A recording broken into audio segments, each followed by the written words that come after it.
नमस्कार शेतकरी मित्रांनो, स्वागत आहे आपल्या किसान मित्र युट्यूब चॅनलमध्ये. चॅनलच्या माध्यमातून आपल्यासाठी घेऊन आले मोठी अपडेट. राज्यातील महत्त्वाच्या बाजार समितीतील कापूस बाजारभाव, हिंगणघाट कापूस बाजारभाव, पुलगाव कापूस बाजारभाव, त्याचप्रमाणे सावनेर कापूस बाजारभाव. आज सर्वोत्तम कापसाचा दर मिळाला आहे. मानवत या ठिकाणी 8,900 रुपये. पुलगाव बाजारभाव असेल, घाटंजी मार्केट असेल, पारशिवनी मार्केट असेल, काटोल असेल, भिवापूर असेल, समुद्रपूर असेल. राज्यातील महत्त्वाच्या कापूस बाजाराची सरासरी अपडेट आपण बघत असतो. गेल्या काही दिवसांपासून बघितलं तर कापूस बाजारभावामध्ये मोठ्या प्रमाणात चढ उतार होत आहे.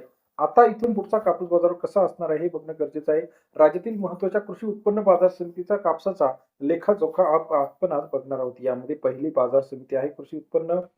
पहिली बाजार समिती आहे हिंगणघाट कृषी उत्पन्न बाजार समिती. 5,010 क्विंटल अवकाले 7,700 रुपये ते 8,740 रुपये.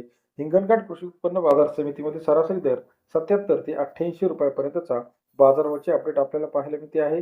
तसेच राज्यामध्ये येत्या काही दिवसामध्ये हिंगणघाटमध्ये अजून मोठ्या प्रमाणात बाजारभाव वाढताना पाहायला मिळणार आहे. कारण आवक घटलेली आहे. पुलगाव मार्केट 1190 क्विंटलचे आवक आले 6,900 रुपये ते 8,755 रुपयाचा बाजारभाव पुलगाव बाजार समितीमध्ये. सरासरी दर 69 ते 88 रुपयाचा बाजारभाव. वर्धा मार्केट 430 क्विंटल आवकले 7,800 रुपये ते 8,740 रुपये. वर्धा कृषी उत्पन्न बाजार समितीमध्ये सरासरी दर 78 ते 87.4 रुपयापर्यंतचा वर्धा कृषी उत्पन्न बाजार समिती. मानवत मध्ये 1,774 क्विंटल अवकाले सरासरी दर आहे 75 ते 89 रुपयाचा बाजारभाव. मानवत कृषी उत्पन्न बाजार समितीमध्ये सरासरी दर 75 ते 89. समुद्रपूर मार्केट 1,324 क्विंटल अवकाले कापसाची 6,500 रुपये ते 8,630 रुपयाचा बाजारभाव. समुद्रपूर कृषी उत्पन्न बाजार समितीमध्ये 75 ते 87चा बाजारभाव. उमरेड कृषी उत्पन्न बाजार समिती 498 क्विंटलची आवक या ठिकाणी आलेली आहे.